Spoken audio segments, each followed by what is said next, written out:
All right, fantastic. I want to welcome everybody to today's happy hour. Today we have Dr. Devavani Chatterjea. It is my great pleasure to introduce you to her. I will describe her as the example of scientist and a scholar that is very Renaissance. She's an award-winning poet, a fantastic scientist, musician, you name it, she has done it. So Dr. Chatterjee got her bachelor's degree from Mount Holyoke College in 1996. And when she came to get her doctorate at Stanford is where I met her at the program of immunology, where she worked with Dr. Sam Strober to get her doctorate in 2001. She stayed at Stanford for her postdoc in understanding mast cell immune responses with Dr. Stephen Galley. And then she continued after Stanford to work as a senior researcher, working in drug development of autoimmune diseases in Genentech. But her heart was not in industry. She had always wanted to be a person that worked at a small liberal arts college where she could have direct interactions with students. And I was very sad to see her go from California in 2006. Just after I got back to California, she decided to move to St. Paul and become faculty at Macalester College, where she is now a professor.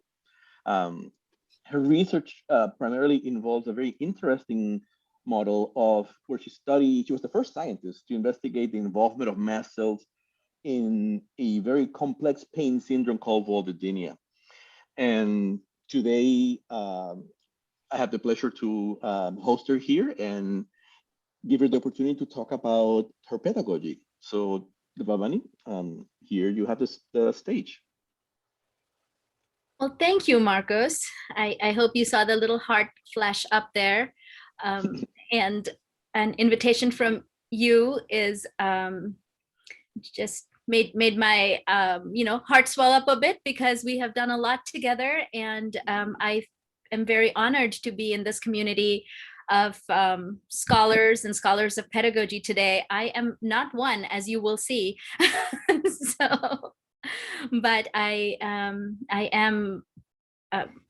happy to be with all of you in community after this year we've had, and to have a little time to reflect on how this year has changed our teaching, probably, and learning, very likely, probably, almost certainly forever. So it is good to be here. I'm going to go ahead and share my slides. And I think that that's going to be a thing I can do because Steve made me a co-host. So here we go. And then I'm going to ask you, like I ask my students, can someone nod? Can you see my slides? Thanks for the nods and thumbs ups. Okay, here we are. Yes, spring has finally come to frozen Minnesota, and those magnolias are from this year's bloom on campus. Okay,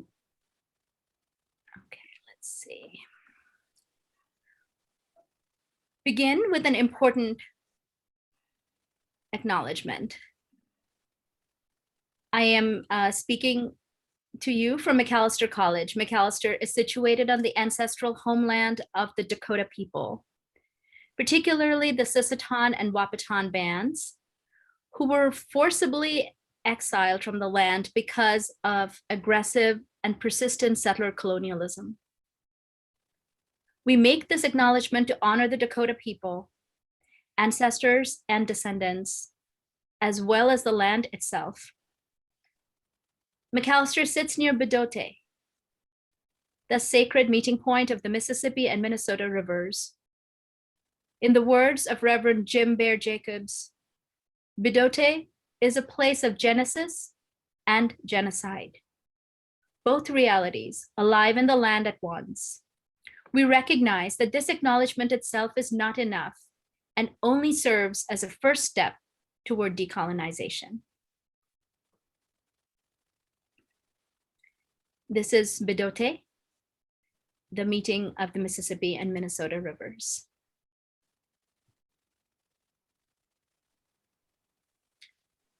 And here is another important acknowledgement.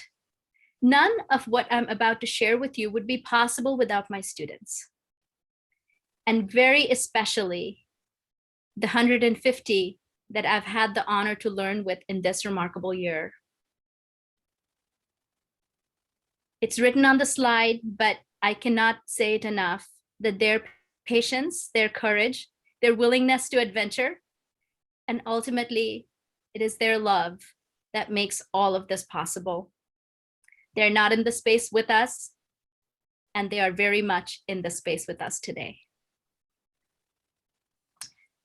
And then there's me. I'm here to share some of the stories of this year with you. And I offer perhaps a slightly more detailed introduction than the degree, the letters of the degrees after my name on the opening slide, which is usually the only introduction we offer each other in these kinds of settings. I think Marcos said a little bit about this, and I'm not going to read the slide out loud, but I want to share this for a couple of reasons. One is that we do whatever we do with all of who we are. We cannot do it with one piece of who we are. And that is true of us, and that is true of our students. And the other piece is resonance. We like connection. We are humans, we are social, we want to connect. And if we see a little piece of ourselves that has a reflection in another human being, then we feel just a little bit more connected to them. And maybe we listen a little more patiently, maybe we speak a little more courageously, and maybe we are inspired and we forgive a little more readily. So I wish that we had time here to go around and just hear a little bit from each of you. My hope is that in the breakout rooms, you will have a chance to do that. I know many of you know each other already, but it'll still be nice to do it. So I'll begin with the context that we all know, but I think it still bears mentioning and naming, because it is also just a little bit different for each of us.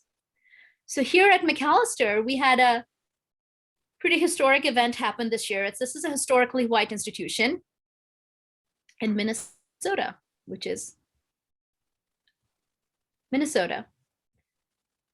Dr. Suzanne Rivera, Macalester's first non-white president, first female identifying leader, began her tenure here on June 1st of 2020. And when she arrived, it was at an empty campus.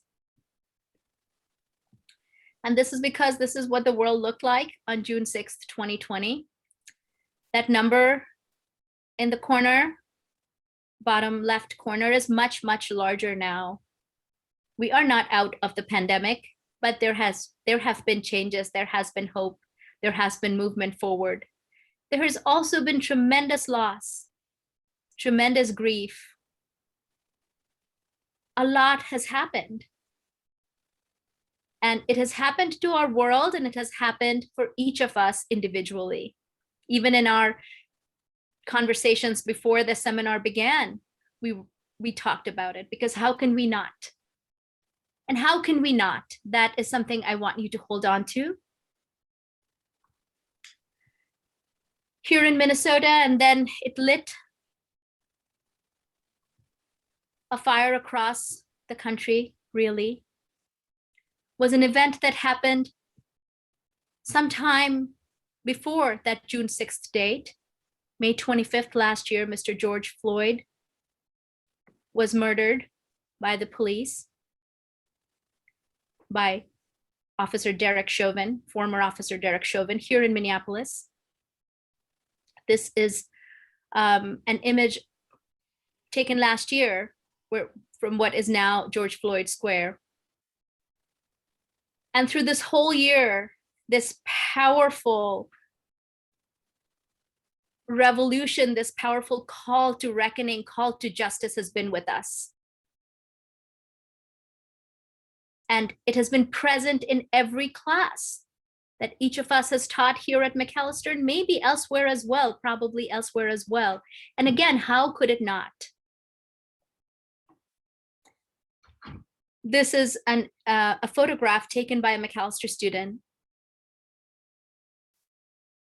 Gabriela Diaz, and it's from a photo gallery that's actually up here in the building where I am sitting right now in Olin Rice Hall, in our gallery space.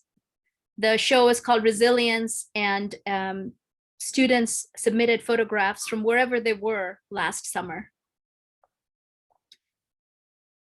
And again, students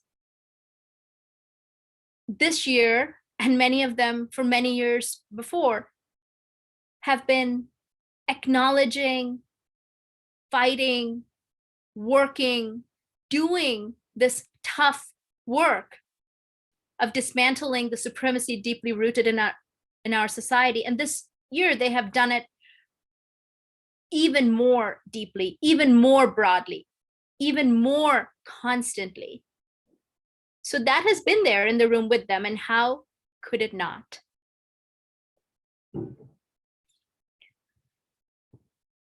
And so this is kind of where the starting point, for me is this: all of us, students and teachers, we bring our individual and shared contexts into real and virtual classrooms with us every single time. And that the words I've included at the bottom, yes, even in STEM classrooms, is a little bit tongue-in-cheek, because of course in STEM classrooms, we don't exist outside of our reality. And yet, it is also true that in my conversations with students, I hear, well, in other classes, we made room for it. We acknowledged it. We talked about it. Perhaps not perfectly, but we did, but we often didn't in our science classrooms. And why? Well, it wasn't related. It was hard to do. Well, we should let that sit a little bit and think about it. Think about why our students might say that. And how is it possible that the disciplines of the sciences, where we are studying how the world works, what the world is, right? How can it exclude what the world is today? So we all come into rooms with something each day. And sometimes we share and sometimes it's personal, but I'd like to just pause for a few seconds, really. And if you feel comfortable doing so, you may close your eyes or turn off your camera, or you may just remain as you are, but perhaps let yourself think about what it is that you bring with you today.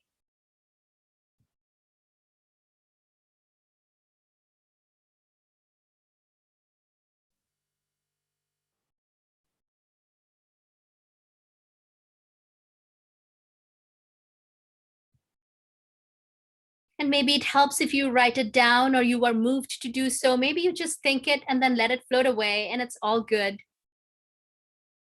I was very sure exhaustion would be top of mind, but being here with you is actually, there was warmth, and that's what came up. And there we are, right? We can surprise ourselves or honor ourselves or just take a pause. It's all good. So as I wanted to work on how to really live this in my teaching, honoring the contexts that we're all bringing into our shared space. And for us, it was fully virtual space this year. Here are some teachers and teachings I turned to. And I want to share them with you because the small story of what I have been thinking about and have done, I think that's just a little tiny piece of this. But hopefully, many of you might be very familiar with some of the teachers and teachings that I share, but in case something is new, I encourage you to check it out. Oops. So this is an article that perhaps many in the space have read, but this was something I read early last summer. It was a year ago. It was published in May, and written by by Kathy Davidson from the Humanities, Arts, Sciences, Technology Alliance and Collaboratory, neighbor of Will's here, and she said that the single most essential requirement in designing a fall online course was that we needed to design classes as humans, for humans, in a global crisis. And even as I was reading this for the first time, I wanted to let some of these words fall away. I wanted to let online fall away. I wanted to let fall away. I wanted to let global crisis fall away, even though I just said it's very important that we not forget it. I wanted to let it fall away because I thought, shouldn't I always be designing a class as humans for humans? And this is what I've been working on. This is what I've been thinking about. This is what I'm trying to figure out. And I'm not, it's a constant process.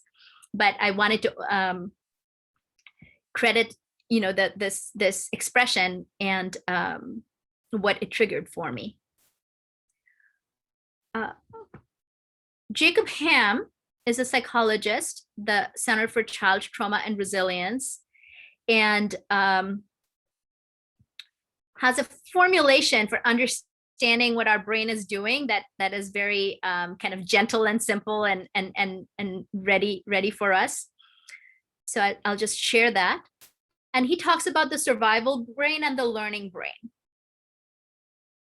And the learning brain is curious, open to new ideas, okay with mistakes and ambiguity, kind of relishes in the big picture, is playful, calm and confident. And then by contrast, the survival brain is afraid of making mistakes, wants to get things done, worried about threat, wanting clarity rather than ambiguity.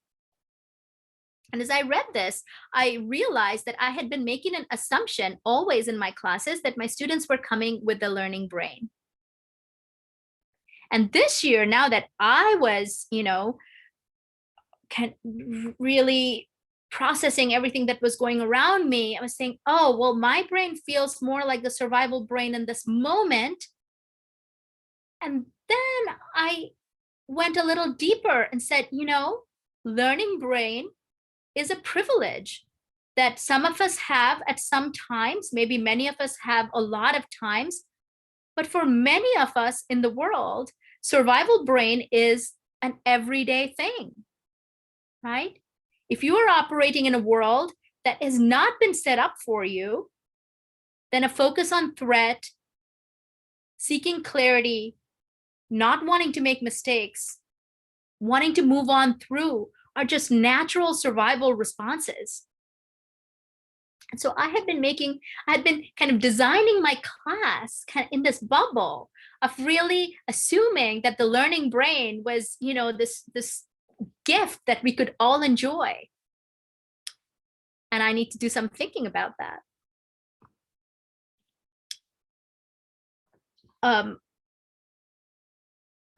The Center for Nonviolent Communication, which is cited at the bottom of the slide, has really wonderful, rich collection of resources in thinking about encounters and how encounters can be fruitful or not, right? And this is the needs inventory. And they talk about how we are all more resilient when our needs are met. And I'm not going to read them, but you can see that they go all the way from physical well-being to connection. And I want to kind of point those bookends out to you. And again, that got me thinking about my classes, right? So Marcus was talking about his puppies. This is my dog, Maddie, and she's on the right of the slide. And, my wife took this picture, and here is Maddie sitting with a book about Emily Dickinson. Now, this picture was fun to take. I like seeing it because it makes me smile. But this book has nothing about Maddie's needs. This picture has nothing to do with Maddie's needs. Maddie does not care about Emily Dickinson, as far as I know. Also does not read, would rather just like not have a book in her space over there, right? So when we are organizing, when I am organizing my class, when I'm arranging my class, whose needs am I thinking about? It kind of connects back to this idea about the assumptions I make about everyone who is in that space, including myself, right? Which may not always be correct. But at the same time, if we think about these core needs, peace, honesty, autonomy, joy, humor, connection, physical well-being, this is, it's not like you're going to have to scratch your head to figure out that this could be a need that, would be good to meet. So on the one hand, I'm making some assumptions, and on the other hand, I'm not making some assumptions and that I maybe should make, right? That the classroom should be a space, if it is going to be a transformative, positive encounter, it should be a space where these needs are met. And in further reading about this, that language of needs is very much in our collective mind as Maslow's hierarchy of needs. But it turns out that when Maslow kind of crafted this framework based on teachings that he had received by living in the Blackfoot Nation, and his hierarchy of needs was very much about self-actualization, right? Where all of these needs are met and we come into our individual, beautiful, full self. Whereas in the deeper knowledge, and this comes to us from Dr. Cindy Blackstock from the University of Alberta, says, self-actualization is actually the bottom of the pyramid. It's that connection, that the thriving of the whole community, that is what we truly want to aspire to. And that is what helps us build cultures. We talk about classroom culture, department culture, institutional culture all the time, but we also are always thinking about kind of individual actualization, like this student's grade, their post-grad plans, what have they done, the paper they wrote, the grade they got, right? But in truth, the classroom is a community. And it's not only about these individual achievements, it's about what is going on in that classroom as a whole. This is also something I've been thinking about a lot. Some other teachers and ideas. Again, hospitality, whether real or virtual, thinking about your classroom, our classroom as a place we're inviting people to come into, right? Yes, they have to take the class for whatever reason, but we are saying, come to this space, be in this class together, right? So it is a gathering. And Priya Parker talks a lot about honesty and connection and exchange and consideration and empathy in gatherings. So again, this is one of the books that I point you to.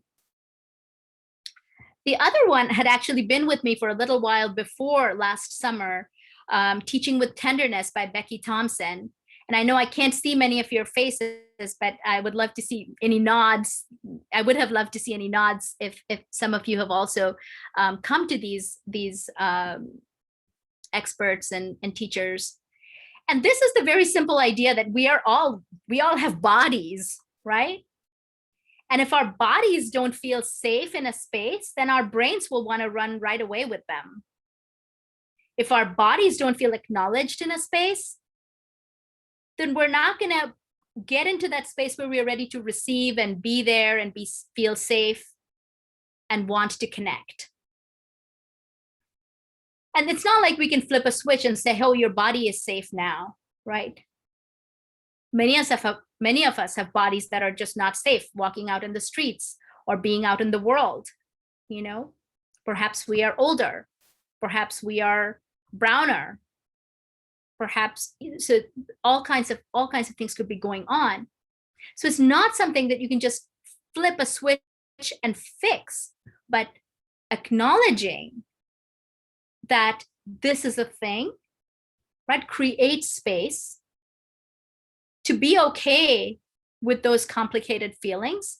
And also the body can be used, right? If we are comfortable, if we are intentional about taking some breaths, if we move around and hydrate, right? Stand up if we need to in a conventional classroom, right?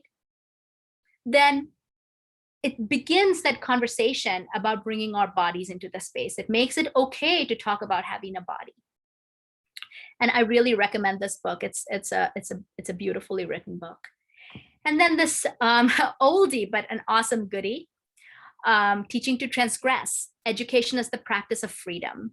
I've gone back to this a lot, but especially last year. And Bell Hooks talks about these interlocking systems of dominance, right? That there's students in our classes, they're coming from many different intersectional backgrounds, right? Race, class, spirituality, sexuality, gender expression, many things are going on in each of their lives, right? And in each of our lives. And again, to recognize that we have many identities, and I shared a bunch of my identities with you at the beginning, right? To share and think about some of these identities give me access, and some of these identities exile me from some spaces. And this framework comes from activist Janet Mock, who is awesome, trans woman, equity, trans rights activist. And again, just keeping in mind that if learning something about the world is going to, in the best possible outcome, help me be more free, what does that learning look like? And I don't know about you, but I didn't start my education in the sciences with this idea in my mind, how is this going to make me free? How is this going to make me live a little, larger in the world, a little more joyful in the world, a little more connected in the world? I didn't. But as I've gotten, older and thought about this, studying cell biology, because I study it every time with my students, right, gives me a kind of joy that really transforms my own continued learning of it. And so one of the things that I'm thinking about is, how do I bring this into the classroom for my students? How do we do this together? It's a great book. And then one last one. This is an article that was published again last summer, and it was Farah Jasmine Griffin, a professor from Columbia, who was teaching African American literature. And what she did when all of us kind of pivoted to this, oh my goodness, we're shutting down, we got to wrap this semester up or wrap this term up somehow, she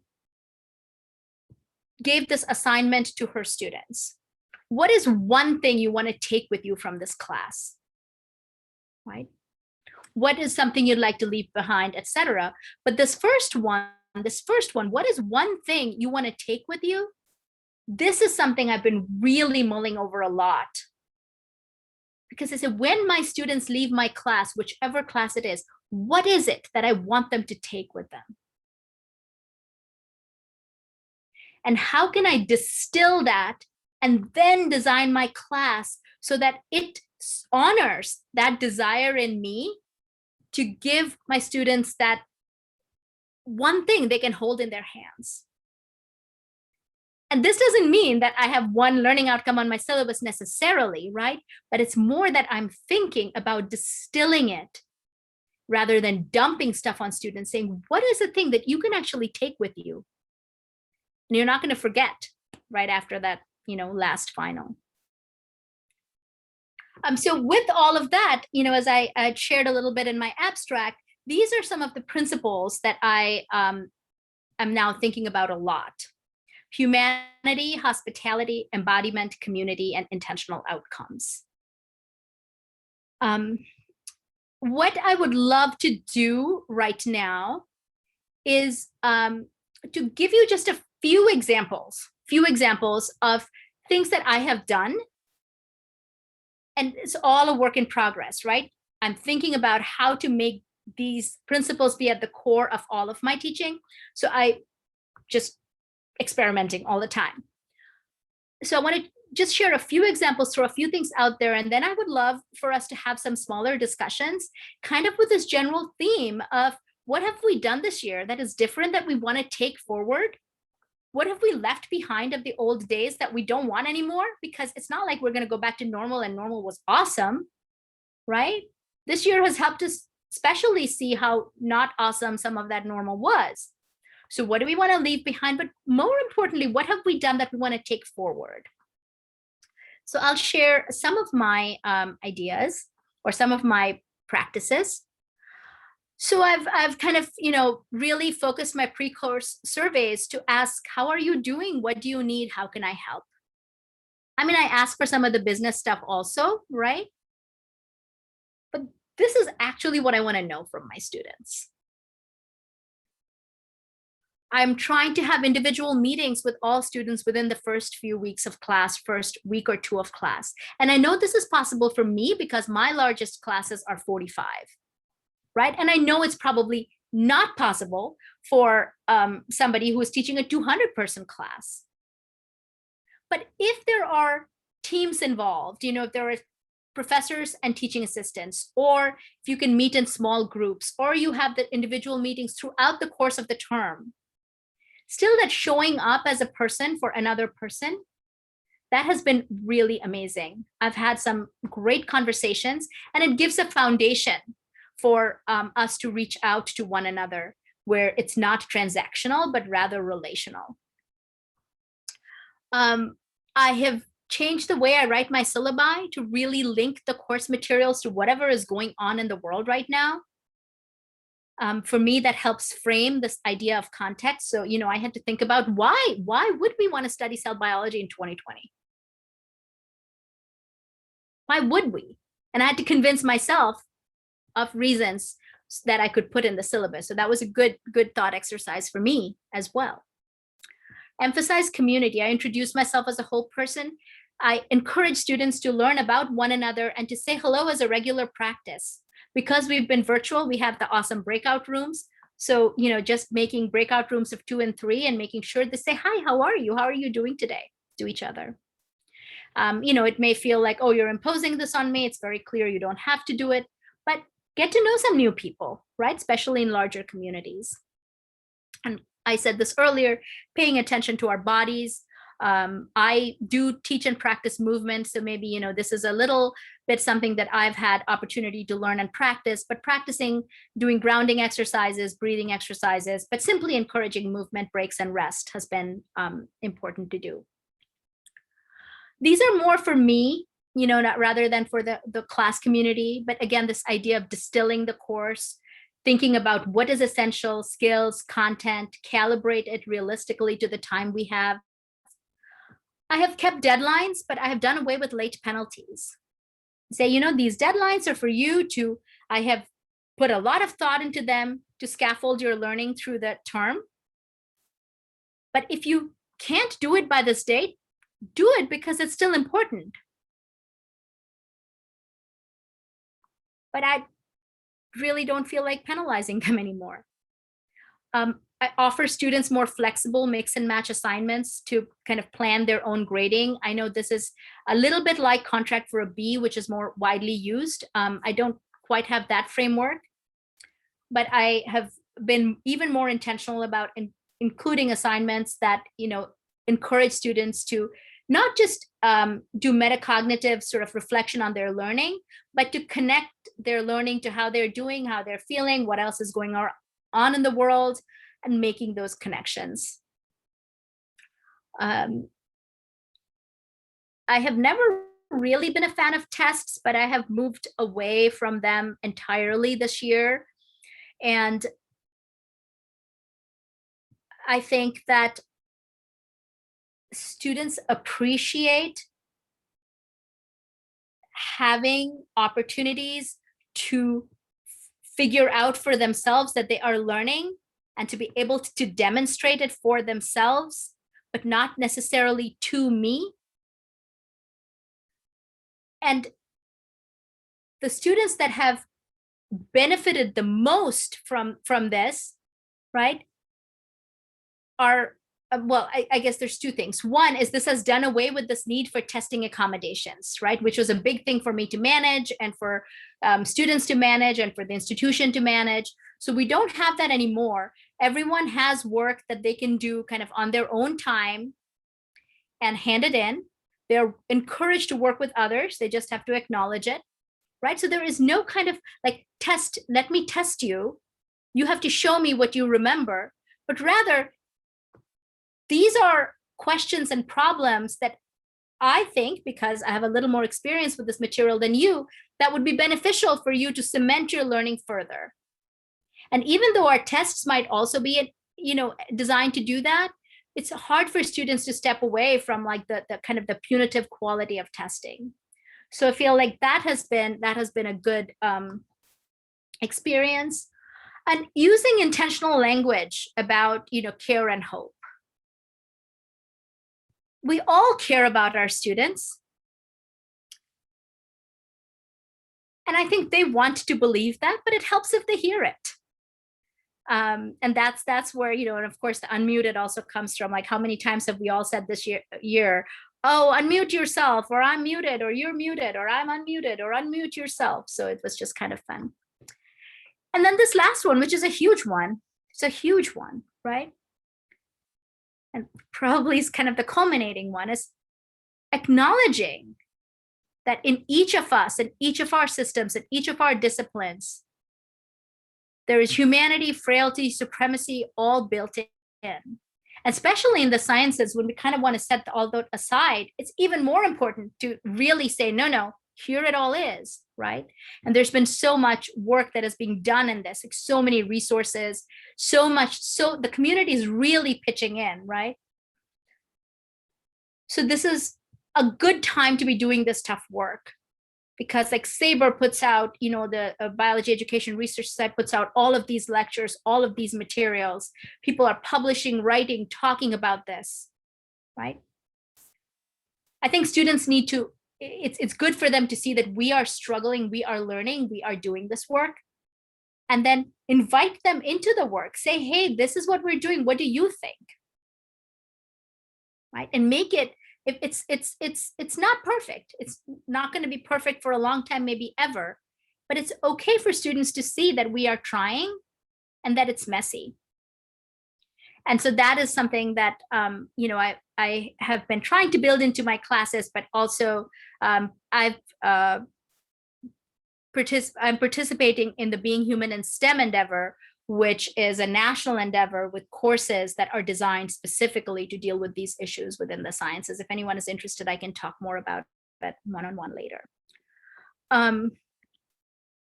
So this idea, right, that this is another essay that I read last year many times, The Pandemic as Portal, that can we walk through this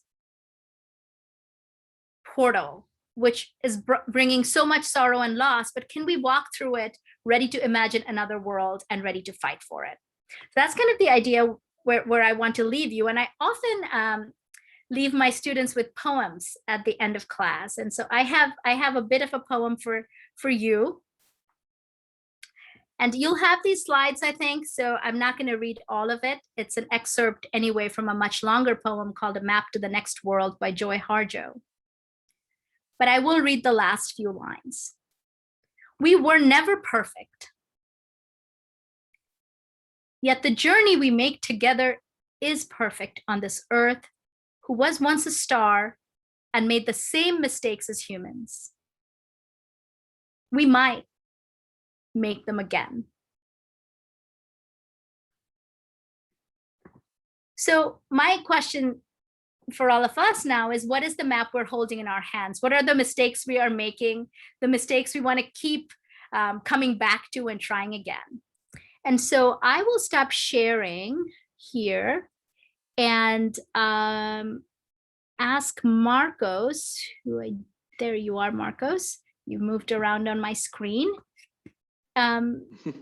Is what is the protocol now? We could go into breakout rooms. You could put us in breakout rooms. I'm happy to now read the chat and see what questions there are. What do you think?